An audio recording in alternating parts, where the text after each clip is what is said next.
Get out. That's what my father said on a Wednesday night in December, standing in the doorway of a house that was legally in my name. Then he threw a trash bag at my chest. Not my clothes, not my documents, not anything that was mine. A towel stained with bleach, a broken Christmas ornament, a half-burned candle. 25 years of being their daughter, and that's what it was worth. My mother stood in the kitchen, didn't say a word. She poured herself a glass of sweet tea, turned her back, while the deadbolt clicked shut behind me. The neighbors' Christmas lights blinked red and green across the yard as if everything was normal, as if a woman hadn't just been thrown out by her own family. I had $400 in my wallet, a beat-up Corolla with 212,000 miles. No job because my father had already taken care of that with a forged psychiatric evaluation sent to the hospital where I worked. And at the bottom of my backpack, a card I'd carried for 8 years, a card that would change everything. If this story hits close to home, stay with me. Like and subscribe. My name is Chloe Mercer, 25 years old, a nurse. And this is how my parents called my grandfather crazy, kicked me out into the cold, and lost everything, including their freedom. Let me take you back 9 years. But before I tell you about the card, I need to tell you how a man like Harold Mercer ended up locked away, and why a teenage girl had to ride 2 buses after school just to make sure he was still alive. My grandfather built things, not with his hands, with his mind. Investments, properties, partnerships.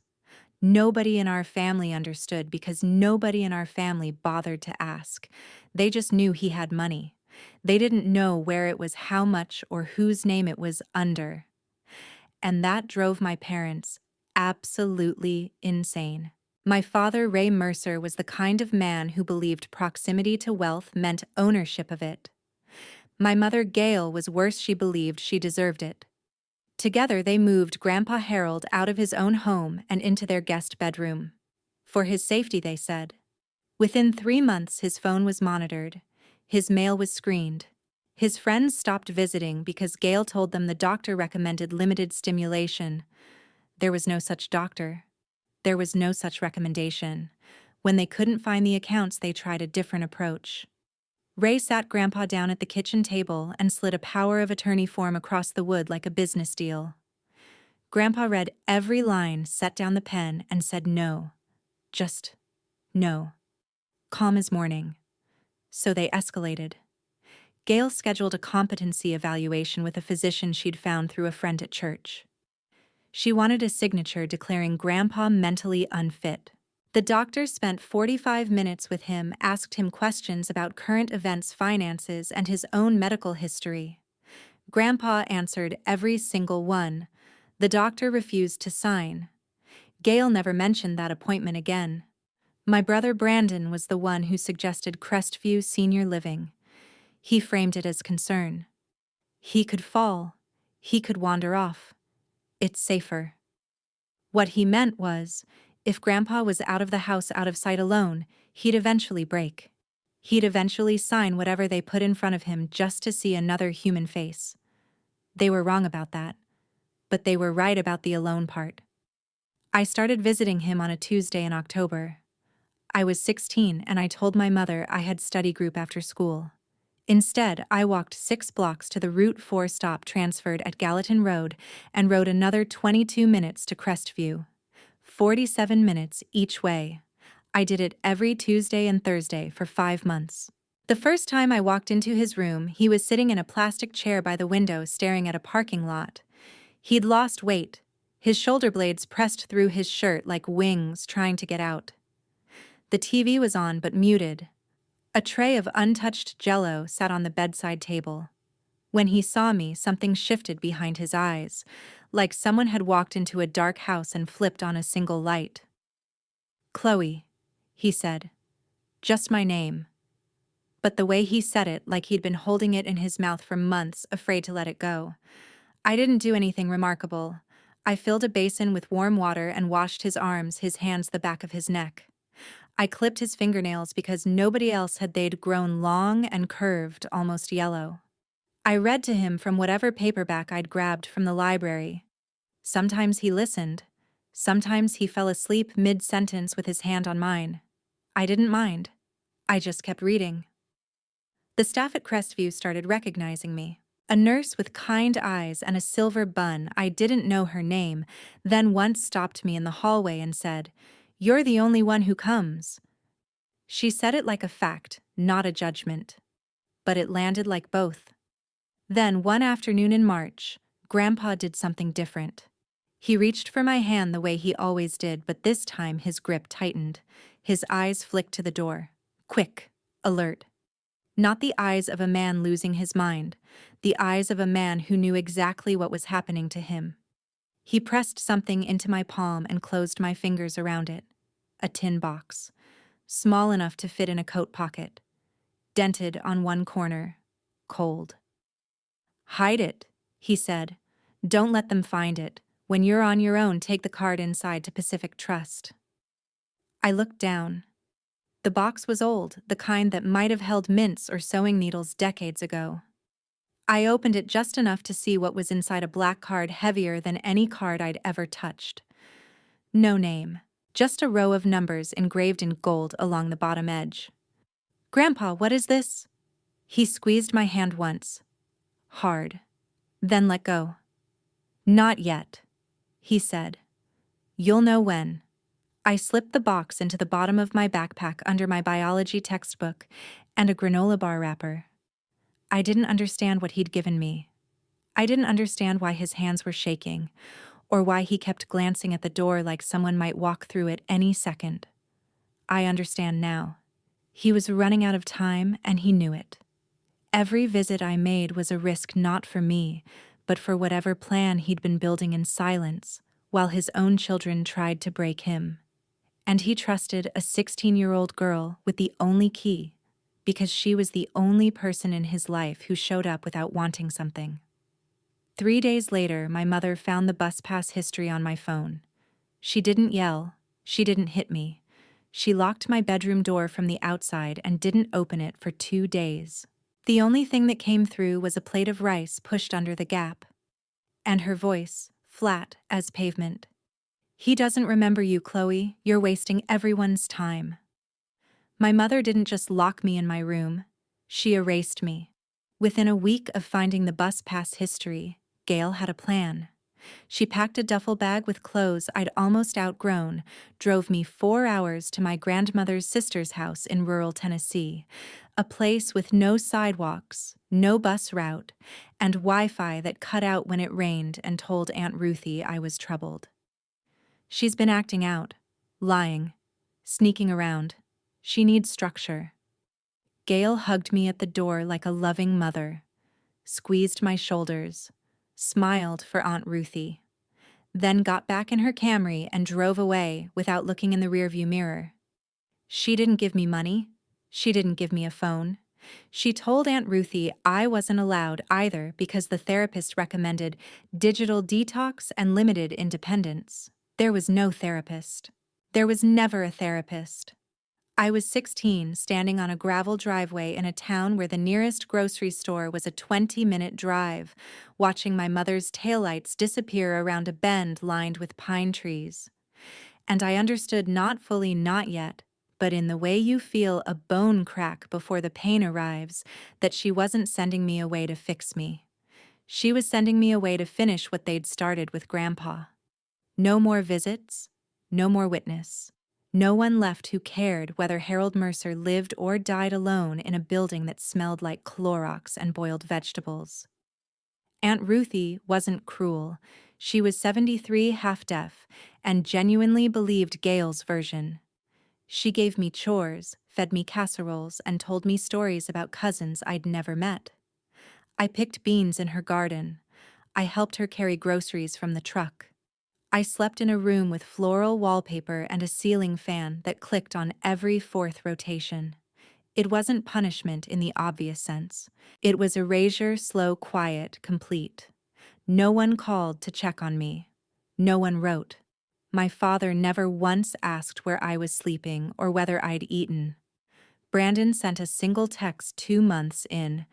Mom says you're doing better. I didn't have a phone to read it on. Aunt Ruthie showed it to me on hers, smiling like it was good news. I thought about Grandpa every night. I thought about the tin box hidden in the lining of my duffel bag tucked between the fabric and the cardboard bottom where Aunt Ruthie would never think to look. I thought about his hand squeezing mine. Not yet. You'll know when. I wondered if anyone was washing his arms. I wondered if anyone was reading to him. I wondered if the tray of Jell-O was still sitting untouched on the nightstand day after day until someone finally threw it out. 2 years. That's how long I waited for news. It came on a Thursday evening in November. Aunt Ruthie had finally given me a prepaid flip phone for emergencies, $20 at the Dollar General, 10 minutes of talk time a month. I was sitting on the porch watching the sky turn the color of a bruise when the screen lit up. A text from Brandon. 8 words. Grandpa died. Don't ask questions. No, I'm sorry. No, are you okay? No, he asked about you at the end. 8 words like a door slamming shut. I read them 4 times. The 5th time, the screen blurred because I couldn't see through the water in my eyes. Grandpa Harold died alone in Crestview Senior Living. I learned later that he never signed a single document they put in front of him. Not the power of attorney, not the account transfers, not the new will Ray drafted on a legal pad and tried to pass off as legitimate. He refused every time, and every time they left angrier than before. He didn't break. He just ran out of days. They buried him 3 days before Brandon sent that text. I wasn't invited. I wasn't informed. My mother, the woman who locked me in my bedroom for visiting him, didn't think I needed to know that the only person who ever truly loved me was gone. The family tore through his belongings like dogs through a trash bag. They searched the house, the filing cabinets, the safe deposit box at his old bank. They found the house, a 3-bedroom on Shelby Avenue in Nashville, paid off, valued at $310,000. His will properly notarized and filed with a probate attorney. None of them had left the house to me. Only me. Nothing else was mentioned. No accounts. No investments. No properties. Just the house. Gail was furious. Ray threatened to contest. Brandon called it unfair. But the will was ironclad, drafted by a lawyer, witnessed by 2 people outside the family, notarized 6 years before Grandpa died. There was nothing they could do. What they didn't know, what none of them knew, was that the house was bait. A bone thrown to keep the dogs busy while the real fortune sat hidden behind a black card in a tin box at the bottom of a teenager's duffel bag in rural Tennessee. I didn't know that either. Not yet. I sat on Aunt Ruthie's porch that night, flip phone dark in my lap, and cried until my ribs ached. The cicadas screamed in the trees around me. The porch light flickered. Somewhere down the road, a dog barked at nothing. And in the duffel bag behind my bedroom door, the tin box sat in the dark, the last thing my grandfather's hands had touched before mine. 8 years. That's how long it took me to claw my way back. Nursing school on financial aid, double shifts at county clinics, a beat-up Corolla with 212,000 miles, and when I finally returned to Nashville with my RN badge and a lease I could barely afford, I found my family still living in my grandfather's house, my house like they owned the place.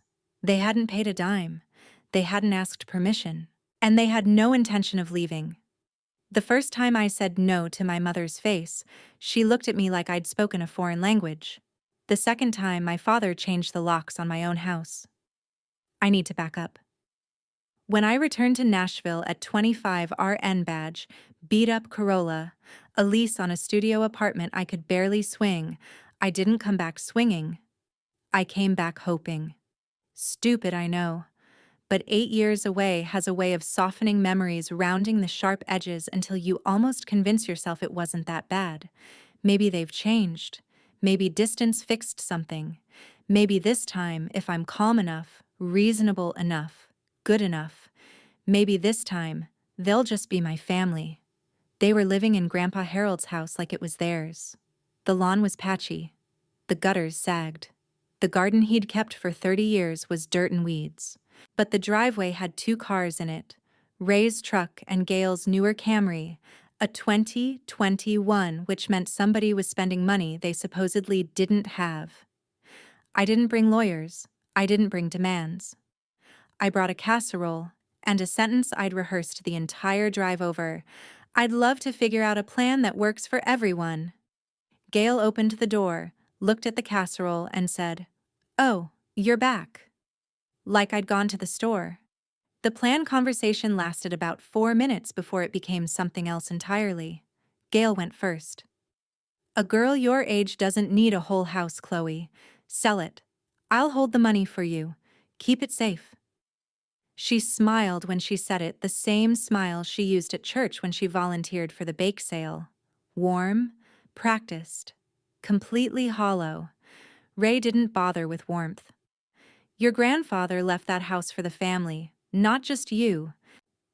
He said it leaning back in Grandpa's recliner, the one with the worn armrests, the one Grandpa sat in every evening to read the paper. Ray had claimed it like a throne. Brandon was on the couch scrolling his phone, barely looking up. "You don't sell, we're done. Simple as that." He said it the way someone orders a coffee. No emotion, no hesitation. Like severing a family bond was an item on a to-do list. I said no. The room went quiet. Not peaceful quiet, pressure quiet. The kind of silence that happens right before a window cracks. Gail's smile didn't drop. It froze. Ray's jaw tightened. Brandon finally looked up from his phone. "No." Gail repeated like the word tasted wrong. "No, it's my house. Grandpa left it to me. I'm not selling." That was Tuesday. By Friday, Gail had called every relative whose number she had. Aunt Ruthie, Cousin Donna in Knoxville, Uncle Pete in Chattanooga. The story she told was consistent because Gail was nothing if not thorough. Chloe's gone off the deep end. She's been influenced by outsiders. She's unstable, you know. She spent time away as a teenager. Always been troubled. Please pray for us. By the following Monday, Ray had a locksmith at the house. My house. New deadbolt on the front door, new lock on the side entrance, new padlock on the garage. He didn't try to hide it. He wanted me to know. I drove over on a Wednesday evening after a 12-hour shift at Mercy General. My scrub still smelled like hand sanitizer and burnt coffee. I knocked on the front door of my own house. My own house. I want you to sit with that for a second. Ray opened the door. He was holding a trash bag, white, kitchen-sized, knotted at the top. He looked at me the way you'd look at a door-to-door salesman. "You want your stuff," he said. "This is your stuff." He shoved the bag into my chest hard enough to push me back a step. Then he shut the door. The deadbolt clicked. Through the window I could see Gail in the kitchen pouring sweet tea into a glass, not even glancing toward the door. I stood on the porch, my grandfather's porch, and looked down at the bag in my arms. It was light. I opened it under the porch light moth circling above my head. Inside a towel stained with bleach. A broken Christmas ornament, a glass angel with one wing snapped off. A half-burned candle. A takeout menu from a pizza place that had closed 2 years ago. Not a single thing that belonged to me. They hadn't even bothered to gather my actual belongings. They'd filled a trash bag with trash and handed it to me like a verdict. I stood there longer than I should have. The street was quiet. A neighbor's dog barked twice and stopped. Somewhere down the block, someone's TV flickered blue through their curtains. A perfectly normal evening in a perfectly normal neighborhood where a woman was standing on her own porch, holding garbage her father had thrown in her face. I walked to my car. My hands weren't shaking. That surprised me. Something had shifted. Not hope, not anger, something underneath both. A stillness that felt like a door closing. Not the door behind me, the door inside me. The one I'd kept propped open for 8 years, waiting for my family to walk through it and be different. I drove to Jesse's apartment. Jessie Walsh, the charge nurse on my floor at Mercy General, 5 years older. Zero tolerance for nonsense, the kind of woman who kept hot sauce in her locker and could start an IV with her eyes closed. She opened the door at midnight without asking a single question, handed me a blanket and pointed at the couch. Pillows behind the cushion, bathrooms on the left. We'll talk in the morning. I lay there in the dark coat, still on streetlight, cutting a line across the ceiling. Jesse's cat jumped up and settled on my feet like he'd been waiting for me. And sometime around 3 a.m, when the apartment was silent and the city had gone still, I reached into the bottom of my backpack and felt it. Cold. Small. Waiting. The tin box hadn't moved in 8 years. But I had. The woman behind the counter at Pacific Trust looked at the card. Then at me. Then back at the card. She picked up the phone without a word. A manager appeared in under 2 minutes. In 23 years of banking, I'd never seen that happen for someone in a wrinkled scrub top and yesterday's mascara. It was Monday morning. I'd driven straight from Jesse's apartment with the tin box on the passenger seat, the black card resting on top of it like a dare. I hadn't eaten. My hair was in the same bun from yesterday's shift. I smelled like Jesse's lavender dryer sheets and bad decisions. But I was there, standing inside a building with marble columns and brass door handles, and the kind of silence that only exists where serious money lives. I'd prepared myself for disappointment. A few $1,000s, maybe. A small savings account Grandpa had tucked away as a safety net. Enough for first and last month's rent on a new apartment. Enough to breathe. That's all I was hoping for, one clean breath. The receptionist, mid-50s, reading glasses on a beaded chain, had been polite in the standard way, until I slid the card across the counter. Then her hand stopped moving. She turned it over, studied the engraved numbers, and reached for the phone with the kind of urgency that made my stomach drop. The branch manager appeared from a hallway I hadn't noticed. Charcoal suit. Silver tie clip. The posture of a man who'd spent decades being careful with other people's secrets.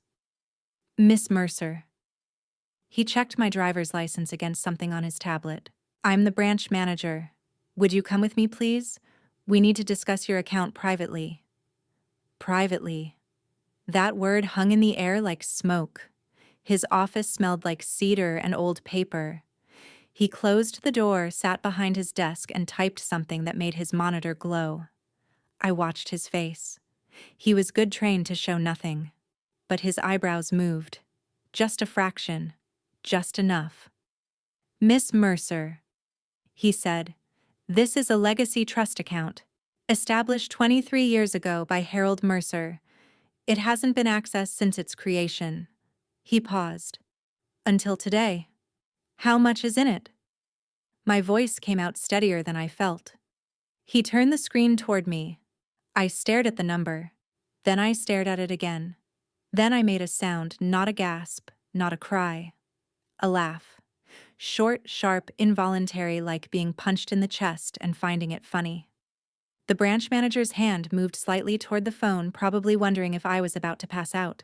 I wasn't laughing because it was funny. I was laughing because my mother once told me I'd never be worth $20 on my own. $12,340,000 in liquid assets. 3 commercial properties in Davidson County. Equity stakes in 2 companies I'd need a financial dictionary to understand.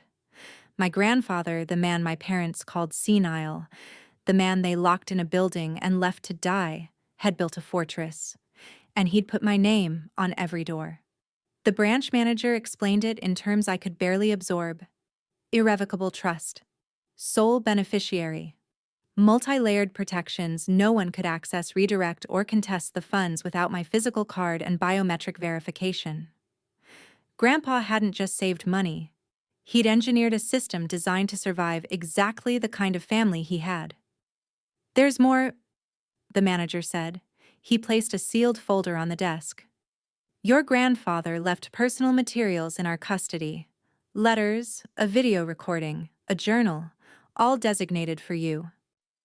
The folder was thick. Manila.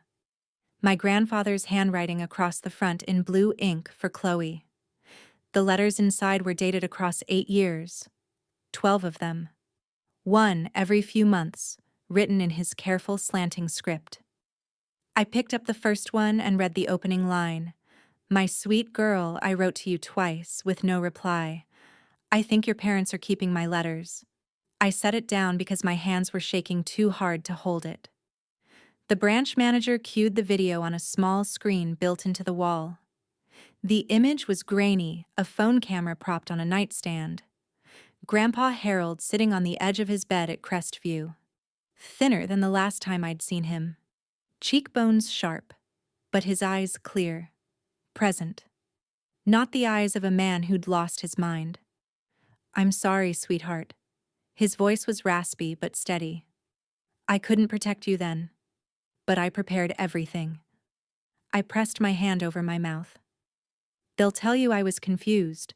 They'll say I didn't know what I was doing. But I knew. I knew every single day." He paused, swallowed. "I'm afraid of dying here, but I'm more afraid of Chloe living the way I did." The video ended. The screen went dark.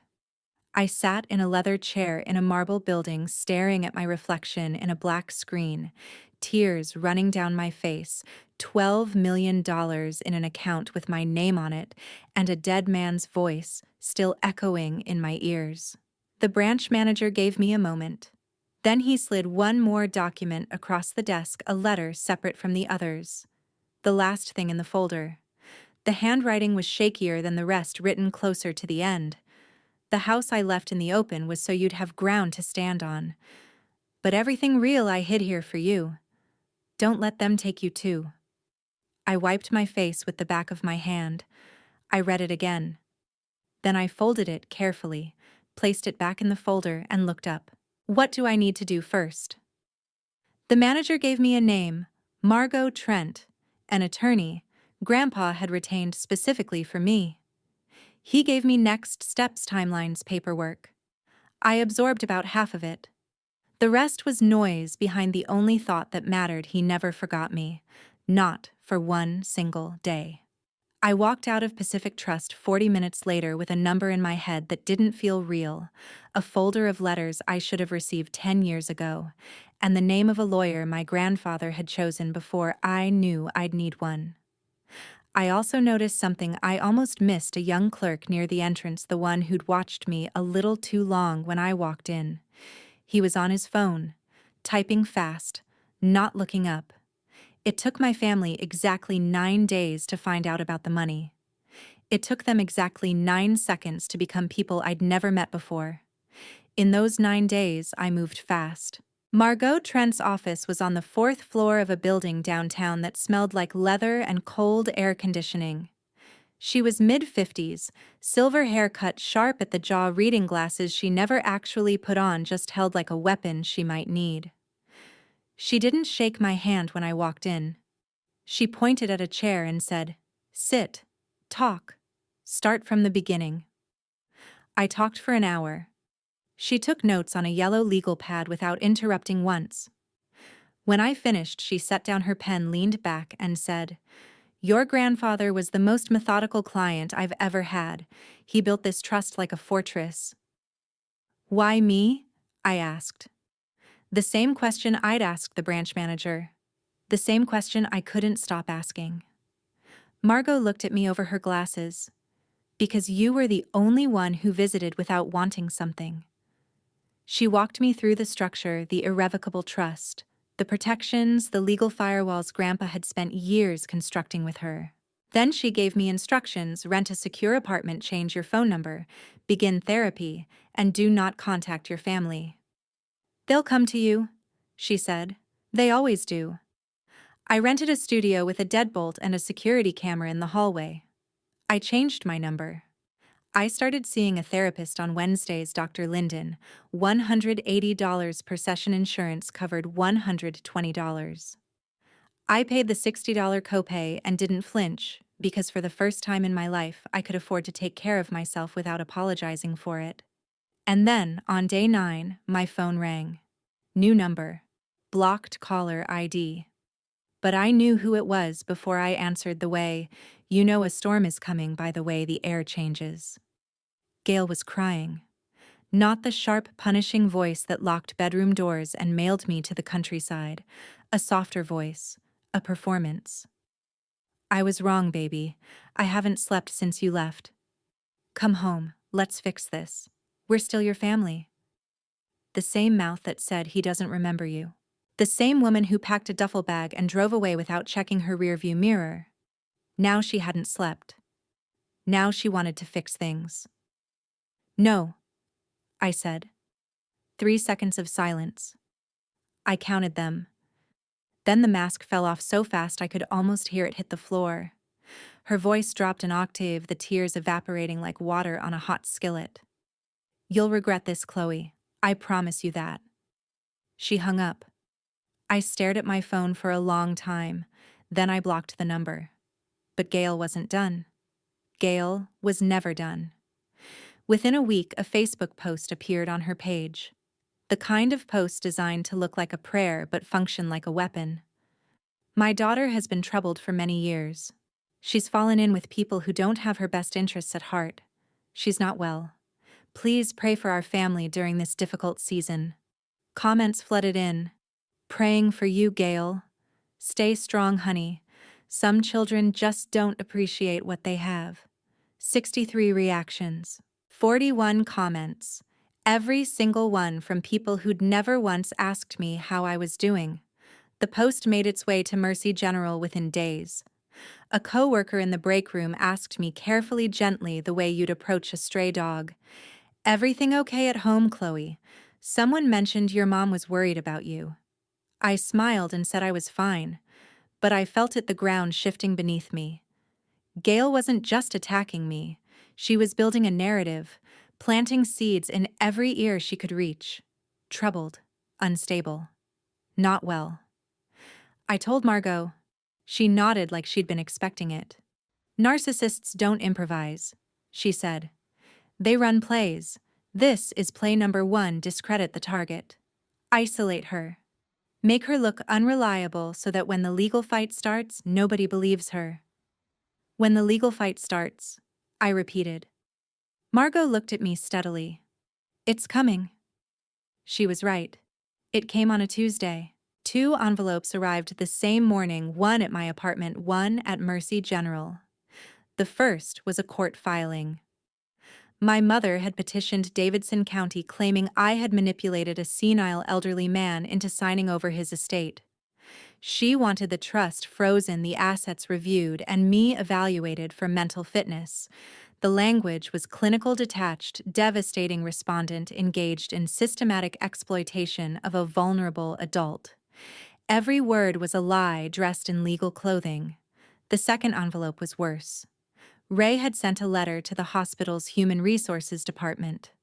Attached was a psychiatric evaluation forged, I'd later learn cobbled together from a template by a doctor who'd never met me, stating that Chloe Mercer exhibited signs of emotional instability, delusional thinking, and impaired judgment, and recommending her immediate removal from patient care. The letter arrived on my charge nurse's desk at 7:14 on a Tuesday morning. Jessie read it first. She told me later her hands were shaking not from fear, but from rage.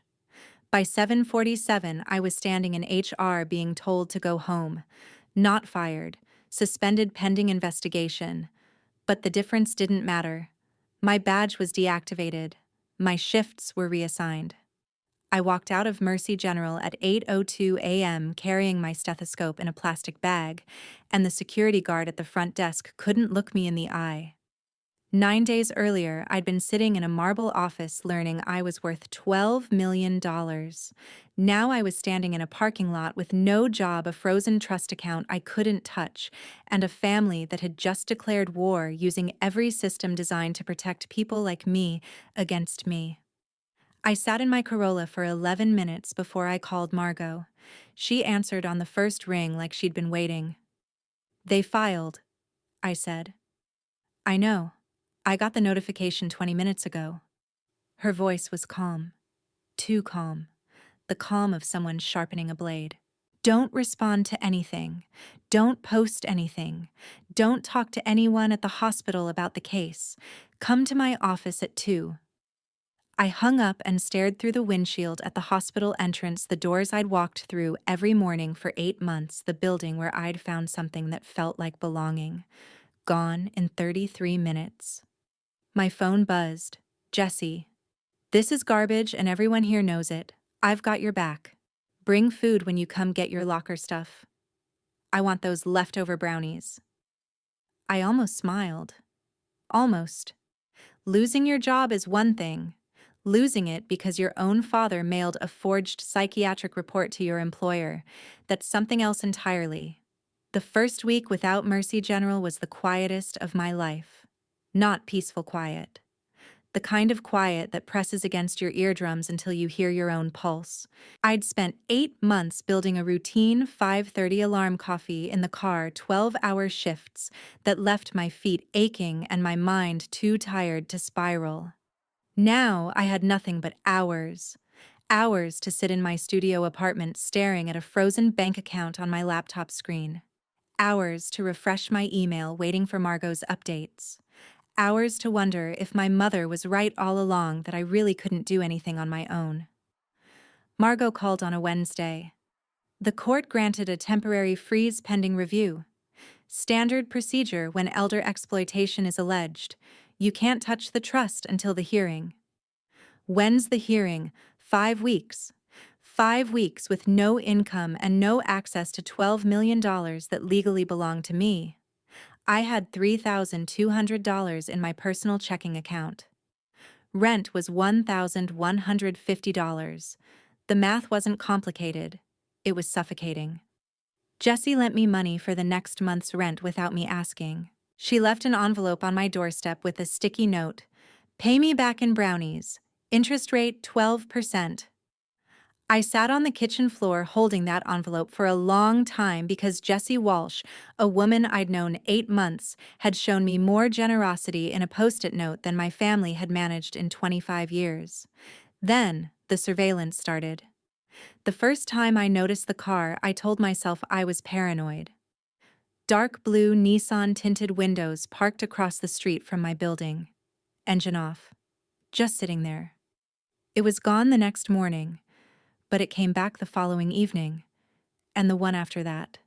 Same spot, same angle, like it was watching my window. I took a photo and sent it to Margot.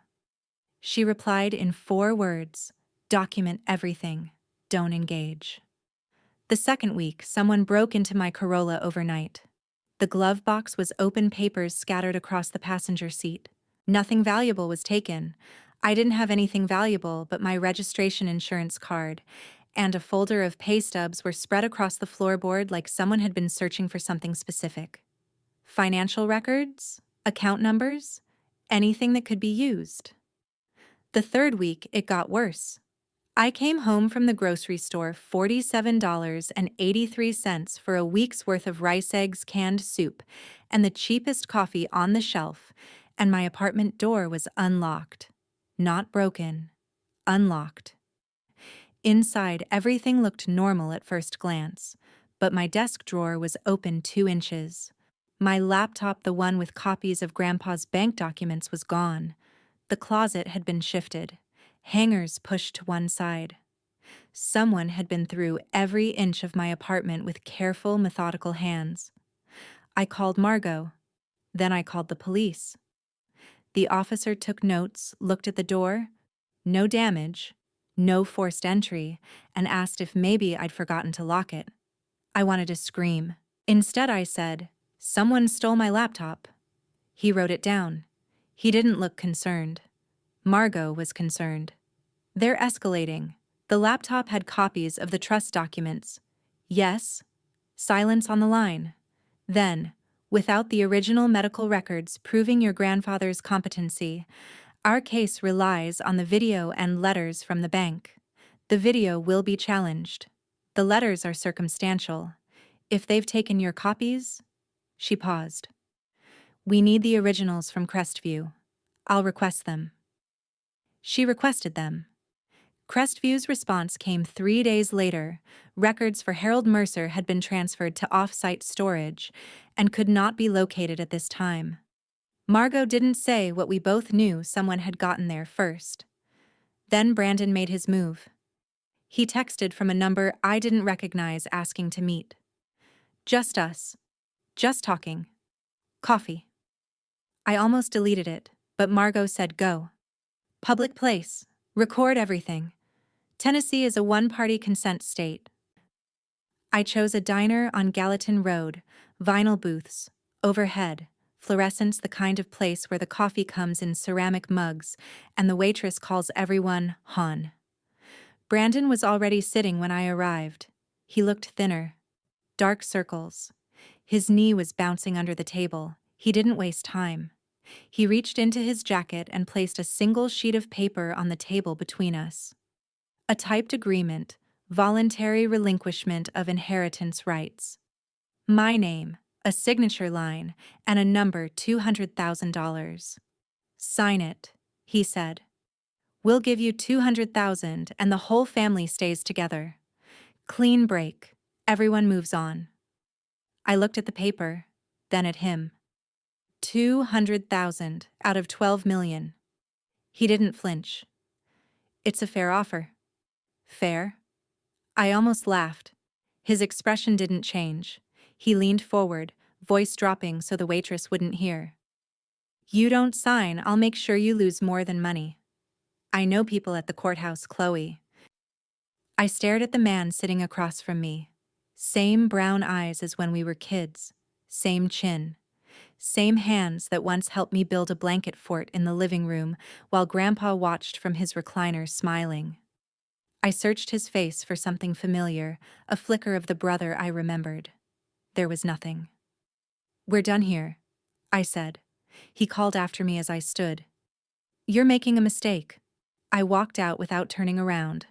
The bell above the diner door rang behind me, bright and final. That night, I sat in my car outside Jesse's building, engine off, heat fading. 2 a.m. The tin box sat empty on my lap. I'd taken the card out months ago. But I held it anyway, running my thumb along the dented lid because it was the last thing my grandfather's hands had touched before mine. For the first time in 8 years, I thought about giving up. Not dying. Just stopping. Letting them win. Letting the fight drain out of me like heat from this car. Then my phone lit up. Jesse, come upstairs. Doors open. I made soup. I sat there for 43 seconds before I moved. I lost the first hearing in 11 minutes. My mother cried on cue. My father wore a suit I'd never seen before. And the judge froze every dollar my grandfather left me without looking at me once. Margot had warned me.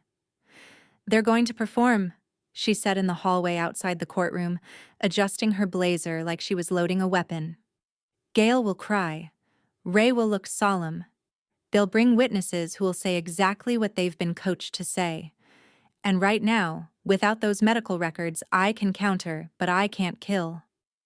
She was right about all of it. Gail wore a navy dress with a small gold cross at her throat.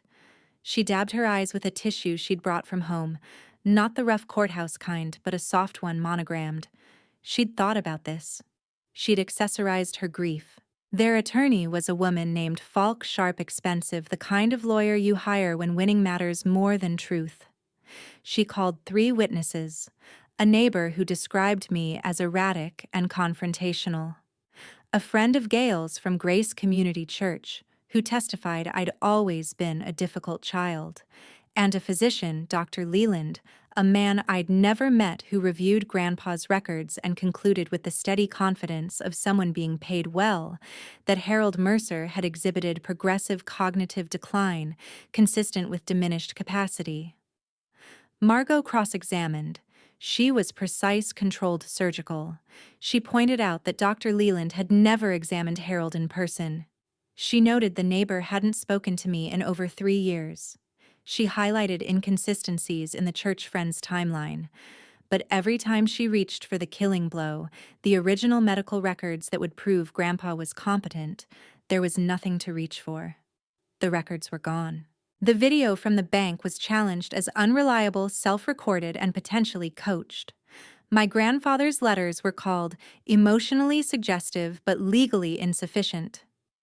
11 minutes of testimony, 40 minutes of legal argument, one sentence from the judge. Pending further evidence, this court orders a temporary freeze on all assets held in the Mercer Legacy Trust. Gail's shoulders relaxed. Ray nodded once slowly, like a man watching a horse he'd bet on cross the finish line. Brandon sat in the back row with his arms crossed, face blank, but I caught the corner of his mouth just barely twitch upward. I didn't cry in the courtroom. I waited until I was in the hallway, leaning against the wall next to a water fountain before my knees buckled. Margot stood beside me, not touching, just present. "This isn't over," she said quietly. "It feels over." "It's not." She put her glasses on for the first time since I'd known her. "But I need you to understand something, Chloe. If we don't find the original records, the ones proving your grandfather was mentally sound, they win. Everything."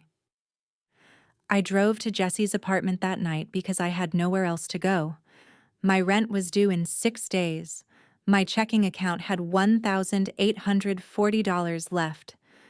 The trust was frozen. Mercy General hadn't reinstated me.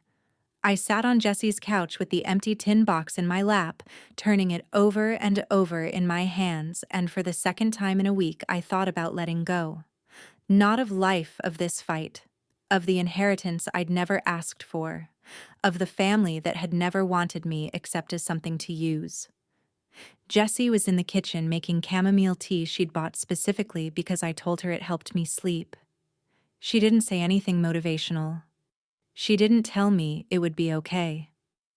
She set the mug on the coffee table, sat down next to me, and said, "I called somebody today." I looked up. A woman I used to work with at Crestview before I transferred to Mercy General, Dorothy Simmons. She was the head nurse there for 20-something years. Jessie paused. "I told her about the case, about your grandfather." She went quiet for a long time. Then she said, "I remember him. I remember the girl too." 3 days later, Dorothy Simmons was sitting at Jesse's kitchen table.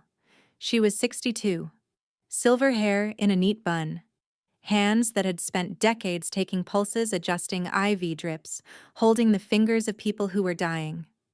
She looked at me for a long time before she spoke, and when she did, her voice was low and steady, the voice of a woman who had carried a secret like a stone in her pocket for 8 years. "I kept copies," she said, "of everything." She opened a canvas tote bag and placed 3 things on the table. A manila folder thick with paperwork, Harold Mercer's original medical evaluations duplicated in her own handwriting with dates, physician signatures, and notations, his competency scores, his cognitive assessments, every single one confirming what my family had spent years denying: he was sharp until the end. A leather-bound notebook, her shift log, personal entries detailing every visit from my family. Brandon came 3 times to pressure Harold into signing documents. The 3rd time, she wrote, he grabbed the collar of Mr. Mercer's shirt and pulled him forward in his chair. I reported it to my supervisor. I was told to drop it. And a USB drive. Small, black. Taped to the inside cover of the notebook. "Your grandfather gave me this," she said, her voice cracking for the first time. "He said, if something happens to my granddaughter, find a way to get this to her." I stared at the drive. "What's on it?" Dorothy folded her hands on the table. I watched the first 10 seconds once. Then I stopped. Because what I saw was enough to know he needed me to keep it safe, not look at it. Margot arrived 20 minutes later. She plugged the USB into her laptop. The first file opened a video shot from what looked like a shelf in Harold's room at Crestview. The angle caught the doorway and half the bed. Ray and Gail standing over my grandfather. Ray's finger in his face. Gail's voice low and venomous. "Sign the papers or we let you die in this place."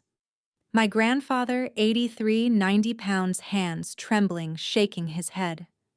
Then Brandon entering the frame, reaching down, grabbing the front of Grandpa's shirt with both hands and yanking him forward, papers scattering to the floor. The second file was audio. Gail's voice caught mid-sentence crystal clear. "Old man dies, everything comes to us." Margot closed the laptop, took off her glasses, pressed both palms flat on the table like she was holding herself down. Then she looked at me. "Chloe," she said quietly, "we're not just going to win. We're going to end them." She picked up her phone. "Emergency motion, tomorrow morning. All parties present." Dorothy reached across the table and covered my hand with hers. Her palm was warm, dry, steady. "Your grandfather held my hand the night before he passed. He said, 'My girl won't break.' I made him a promise, sweetheart. Took me 8 years to keep it. I didn't sleep that night. Not because I was afraid. Because I was ready." The courtroom was full this time. Not because anyone was invited. Because truth has a frequency and people can feel it before they hear it. Same room as last week. Same fluorescent lights. Same American flag behind the bench. But the energy was different, charged, humming like the air before lightning finds the ground. Margot had filed the emergency motion at 6:15 the previous evening. By 8 a.m., the clerk had confirmed all parties present. By 8:47, I was sitting at the plaintiff's table with my hands folded in my lap, my heart slamming so hard I could feel it in my teeth. Gail and Ray sat across the aisle. Gail had chosen a softer outfit this time. Cream blouse, pearl earrings, a tissue already in her hand.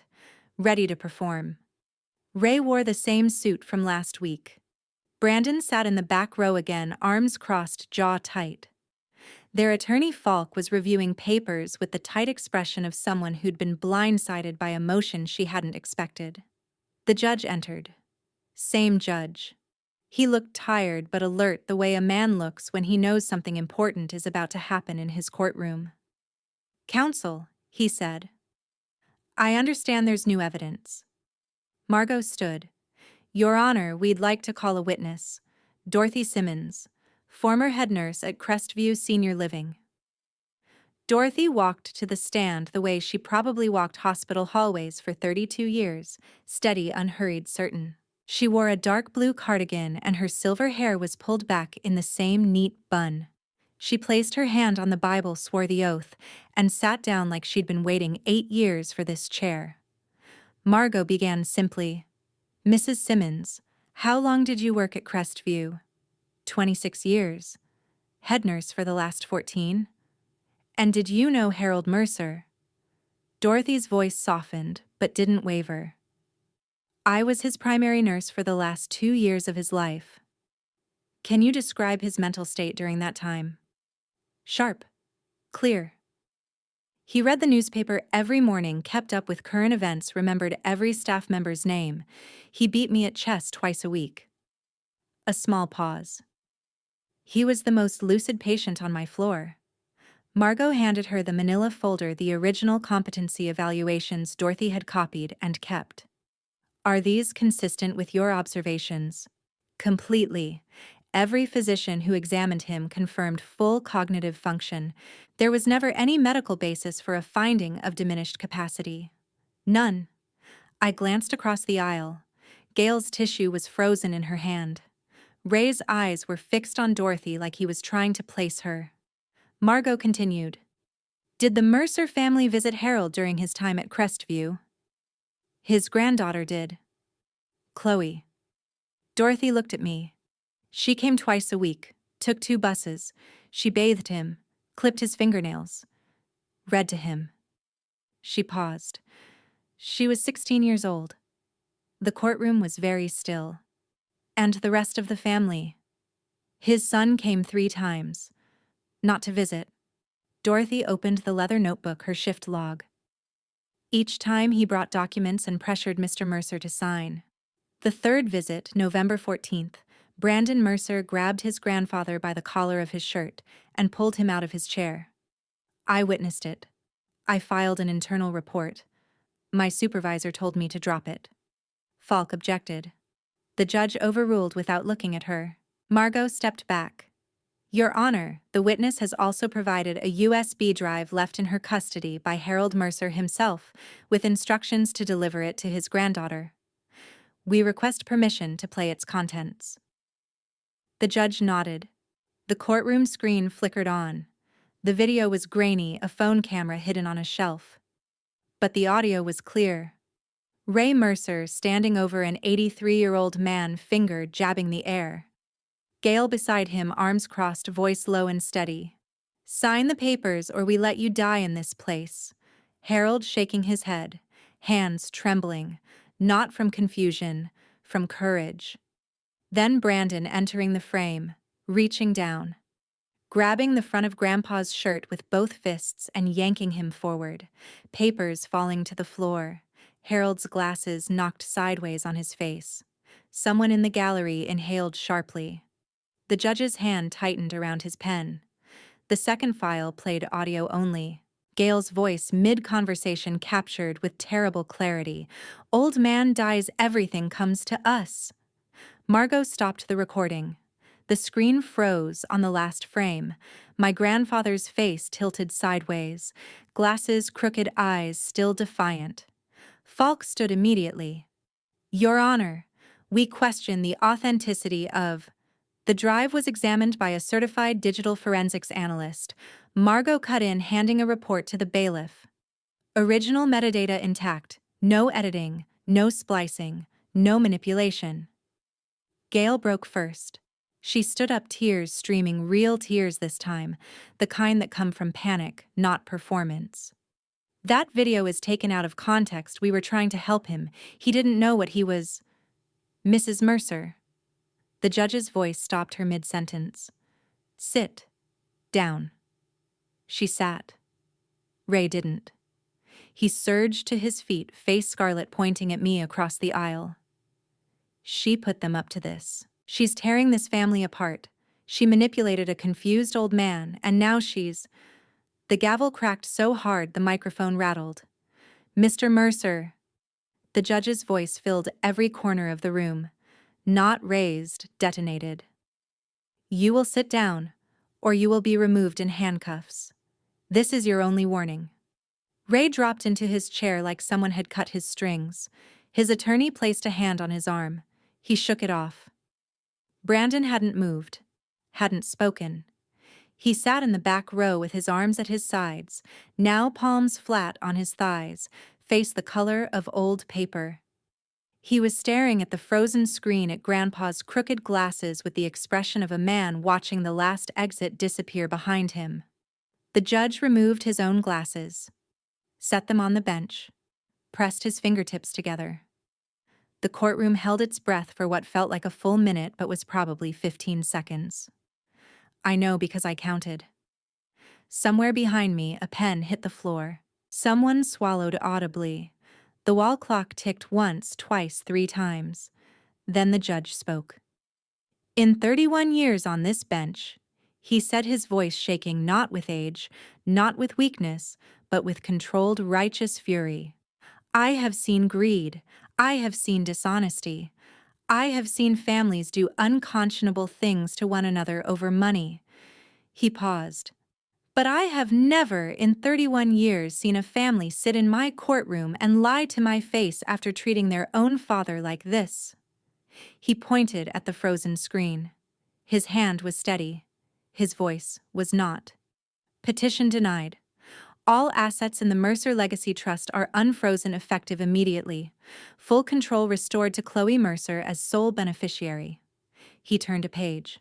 Furthermore, I am referring this matter in its entirety to the District Attorney's Office for Criminal Investigation, elder abuse, coercion, fraud, perjury, and I am ordering an immediate investigation into the breach of medical records at Crestview Senior Living and the unauthorized disclosure of client information at Pacific Trust. Todd. He didn't say the name. He didn't have to. Gail's mouth opened. Nothing came out. The mask wasn't cracking anymore. It was gone. Underneath was something pale and small and terrified. Ray sat rigid, a vein in his temple pulsing, both hands gripping the table edge, like if he let go, he'd fly apart. Falk was already gathering her files, the posture of a woman calculating how quickly she could exit a sinking ship. Margot set her pen down on her legal pad. She didn't need to write anything else. The judge looked at me for the first time. A long look. Something passed between us that I'll never be able to name. Recognition, maybe. Or simply the acknowledgement that justice, when it finally arrives, is quieter than you'd expect. I stood, looked across the aisle at my mother. She opened her mouth, lips forming the beginning of my name, or an excuse, or a plea. I didn't wait to find out which. I turned, walked out. My shoes clicked against the wood floor, steady, even the only sound in a room full of people who had forgotten how to breathe. In the hallway, Margot fell into step beside me. Her heels echoed mine. She didn't say congratulations. She said, "Your grandfather would have loved today." I nodded. I couldn't speak yet. But somewhere between the courtroom door and the elevator, a sentence formed in my chest, clear and final, like the last line of a letter I'd been writing my entire life. "I don't need them to love me anymore," I said quietly. "I just need them to stop." Outside the courthouse, the air was so cold it burned. I reached into my coat pocket and found the tin box. I didn't remember putting it there. It was empty like always. But for the first time, it didn't feel that way. Justice doesn't arrive all at once. It arrives in envelopes, one after another, each one heavier than the last. The first envelope came 2 days after the hearing. A notice from the Davidson County District Attorney's Office confirming that criminal investigations had been opened against Ray Mercer, Gail Mercer, and Brandon Mercer. Charges under review: elder abuse, coercion, fraud, and perjury. Each name typed in clean black ink on county letterhead. Each name someone I'd once called family. The second envelope came 4 days later. A warrant had been issued for Ray's arrest. They found him at the house. Grandpa's house. My house, still wearing the suit from the hearing. He hadn't changed clothes in 4 days. The officers reported he answered the door calmly, said nothing, and put his hands out before they asked. Bail hearing was scheduled for Thursday. The judge, a different one this time, denied bail. Flight risk, he said. Prior evidence of intimidation and witness tampering. Gail's arrest was less quiet. The warrant was served at a nail salon on West End Avenue, the one she'd gone to every other Friday for 11 years. The same salon where she'd spent a decade telling her friends she was blessed. Her family was strong, and God had a plan. 2 officers walked in at 2:15 p.m. on a Tuesday. Gail was mid-manicure, hands soaking in warm water, laughing at something the technician said. When they read the charges, the laughter stopped. The other women in the salon, 3 of them regulars from Grace Community Church, watched her walk out between 2 officers with wet nails and mascara running down her cheeks. By that evening, the story had traveled through every group chat, every prayer circle, every Sunday school class in a 4-mile radius. Brandon tried to run. They caught him at the Nashville airport with a one-way ticket to Denver and a carry-on bag packed with clothes, a laptop, and $14,200 in cash money. Margot's forensic accountant later traced to a joint account he'd drained the morning of the hearing. TSA flagged him at security. 2 U.S. Marshals were waiting at the gate.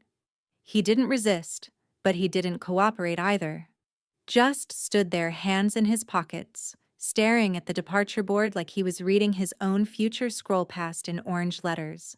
Todd, the clerk at Pacific Trust, who'd typed too fast on his phone the day I walked in, was terminated the same week. The bank's internal investigation confirmed he'd accessed my account information and forwarded it to Ray Mercer in exchange for $8,500 paid in 3 installments over 2 months. Wire fraud, breach of fiduciary duty, criminal referral pending. His name appeared in a single paragraph in the district attorney's filing. He didn't get an envelope. He got a footnote. The social consequences were slower, but no less thorough. Gail's Facebook post, the one about her troubled daughter, the one with 63 reactions and 41 comments, was still up. But the comments section had transformed overnight. Where there had been prayers and sympathy, there were now questions, accusations, screenshots of the court filing shared and reshared. One comment from a woman named Brenda Gales, co-chair on the Grace Community Bake Sale Committee, read simply, "So this is what you were hiding. God sees everything, Gail." 37 likes on that one alone. Pastor Davis at Grace Community called Gail's phone the day after her arrest. The conversation relayed to me later through Margot's investigator lasted 90 seconds. "Gail, we think it's best if you don't attend services for a while. The congregation needs time." 22 years of front row Sundays, potluck dinners, and choir practice ended in a minute and a half. The neighborhood followed. Someone removed the Mercer name from the annual block party list. The HOA sent a letter about the property's declining condition, overgrown yard, peeling paint, broken porch light, addressed to me, the legal owner. I read it at Margot's office and felt nothing. Not satisfaction, not sadness. Just the flat recognition that a house like a family falls apart when nobody inside it knows how to love anything but themselves. Then Mercy General called. The HR director, the same woman who deactivated my badge at 7:47 on a Tuesday morning, called personally. The psychiatric evaluation submitted by Ray Mercer had been examined by 2 independent physicians and declared fraudulent. The hospital was launching its own investigation. Would I be willing to return? They understood if I needed time. Jesse was the one who told me, because Jesse had spent the week since my suspension making sure everyone on our floor knew exactly what had happened. Not gossip, facts. Quietly, persistently, the way she did everything. When I walked back into Mercy General on a Thursday morning with my badge reactivated and my locker reassigned, she was leaning against the nurse's station with 2 coffees. "Welcome back," she said. "You owe me 14 brownies. Interest compounded." I laughed. It felt strange in my chest, unfamiliar, like a muscle I hadn't used in months. The final envelope arrived 3 weeks after the hearing. Not from the court, from the county jail. Brandon's handwriting on the front, neater than I expected, like he'd taken his time. I held it in my hands at Margot's office, turning it over twice. "Open it," Margot asked. I shook my head. It wasn't a letter I needed to read. Not yet. Maybe not ever. I knew what it would say. Not an apology, but a negotiation. Not remorse, but strategy.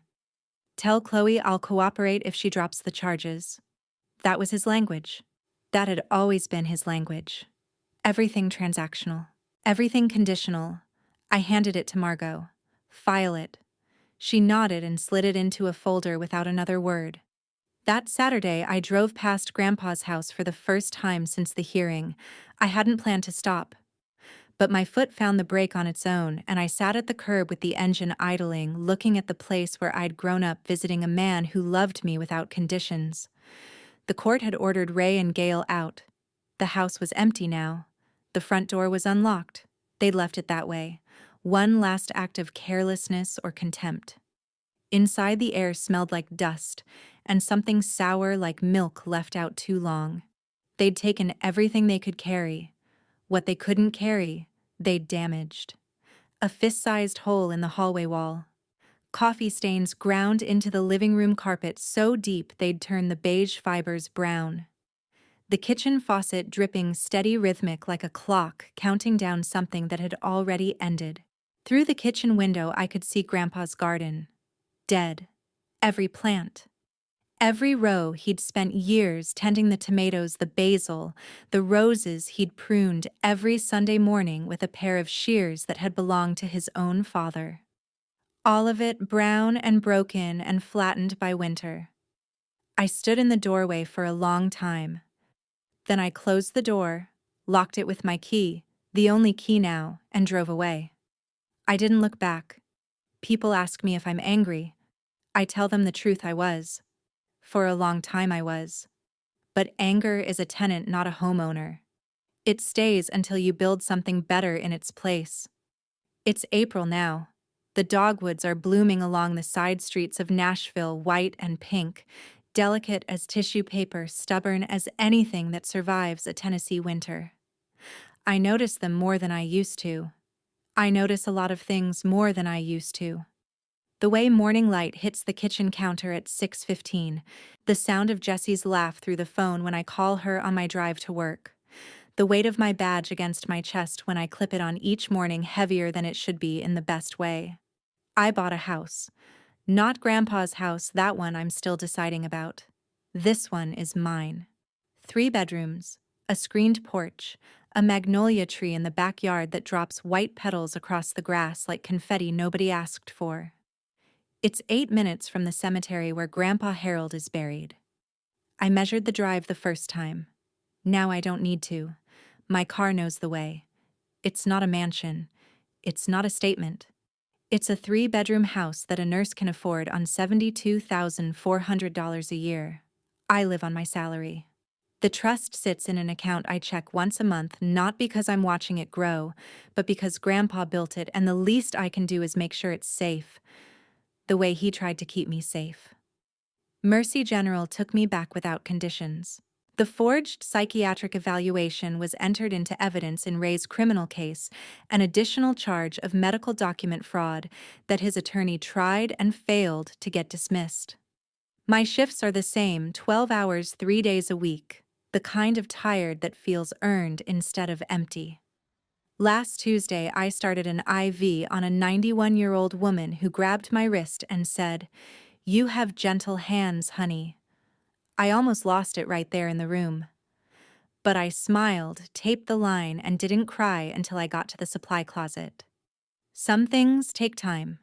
The Harold Mercer Foundation opened its doors on March 15th, a small office on 5th Avenue, second floor between a tax preparer and a yoga studio. Our mission is simple: protect elderly adults from financial abuse by their own families. Margot helped me structure it. Jessie designed the logo on her lunch break, a pair of hands open, holding nothing and everything at once. We've taken 9 calls in the first month, 9 families, 9 stories that sound like mine, but belong to someone else. I answer every call personally. I will for as long as I can. Dr. Linden, my therapist, told me last Wednesday that I've made what she calls significant progress. I told her that significant progress still wakes up at 3 a.m., sometimes heart-pounding, reaching for a tin box that isn't on the nightstand anymore. She said that's normal. She said healing isn't a line, it's a spiral. You pass the same points again and again, but each time you're a little higher up. I pay $60 every Wednesday for someone to tell me I'm allowed to be human, worth every cent. Dorothy came to see the new house last Sunday. She brought a pecan pie, homemade, the crust crumbling at the edges the way good pie should. Jessie brought a bottle of wine she'd been saving for what she called a worthy occasion. The 3 of us sat on the screened porch while the sun went down, eating pie off paper plates and talking about nothing important. Hospital gossip, Jessie's terrible taste in reality TV, Dorothy's cat, who had recently learned to open the refrigerator door. At one point, Dorothy looked around the porch at the magnolia tree, the string lights Jessie had hung without asking, the pair of rocking chairs I'd found at an antique shop on Gallatin Road, and said, quiet as a prayer, "He would have loved this porch." I nodded. That's why I picked it. We didn't talk about the trial. We didn't talk about my parents. We didn't need to. The people at that table weren't connected to me by blood or obligation or guilt. They were there because they chose to be, and I chose them. That's the thing about family, the real kind. It doesn't demand. It just shows up with pie. Brandon wrote me again last month. A real letter this time, not through a lawyer. 6 pages front and back in handwriting that got smaller and messier as it went on, like he was running out of room or courage or both. The envelope sat on my kitchen counter for 4 days. I picked it up every morning and set it back down every morning. I still haven't opened it. Some mornings I think I should. Most mornings I don't. The criminal cases are moving forward. Margot sends updates in brief clinical emails I read once and file. Ray's trial is set for June. Gail's attorney is negotiating a plea. Brandon is cooperating, which means, in legal terms, he's telling the truth for the first time in his life, and in exchange, someone might subtract a few years from whatever number the judge decides he's earned. I don't attend the hearings. I don't need to. Margot handles everything with the precision of a woman who takes the word justice personally. When I thanked her last week, she waved her hand and said, "Thank your grandfather. He hired me 16 years before you needed me." That's the thing that still breaks me open, not the money, not the courtroom, not the look on my mother's face when the mask finally fell. It's the timeline. 16 years before I needed her. 23 years before I used the card. A lifetime of preparation by a man who knew his own family better than they knew themselves, who loved me enough to plan for the day they'd try to destroy me, and who built every safeguard in silence, because silence was the only weapon they couldn't take from him. I drove to the cemetery this morning, early before my shift, before the city woke up, when the grass was still wet, and the sky was that pale gray blue that Nashville does in April right before the sun clears the ridge. The dogwoods along the cemetery path were in full bloom. A mockingbird was going through its entire catalog on a branch above Grandpa's headstone, loud and shameless, like it had somewhere to be and wanted the whole world to know. I set the flowers down first. White daisies, nothing fancy. He never liked fancy. Then I reached into my coat pocket and took out the tin box. It was empty, dented on one corner, scratched from 8 years at the bottom of backpacks, duffel bags, glove compartments, and nightstand drawers. The card was long gone, filed in a vault at Pacific Trust where it belonged. But the box itself had never left me. Not once. Not through the exile, the lockout, the frozen accounts, the courtroom, the silence, the soup at 2 a.m., the 43 seconds in a cold car when I almost let go. I placed it on the headstone next to his name. The metal clicked against the granite, a small, clean sound. Final. I didn't break Grandpa. I stood there for a while, long enough for the mockingbird to finish its song and start again. Long enough for the sun to crest the ridge and turn the wet grass gold. Then I stepped back, took a breath of morning air that tasted like spring and cut grass and something I can only describe as forward, and walked to my car. I didn't look back. People say, blood is thicker than water. Maybe. But the people who show up with soup at 2 in the morning, they're the ones who save your life. What would you do with Brandon's letter? Would you open it or let it stay sealed? I've been turning that question over for weeks, and I still don't have an answer. Maybe you do. Drop it in the comments. I'd like to know. And if this story meant something to you, if any part of it felt familiar, in a way you wish it didn't, share it with someone who needs to hear that they're not alone. There's more to come. I'll be here.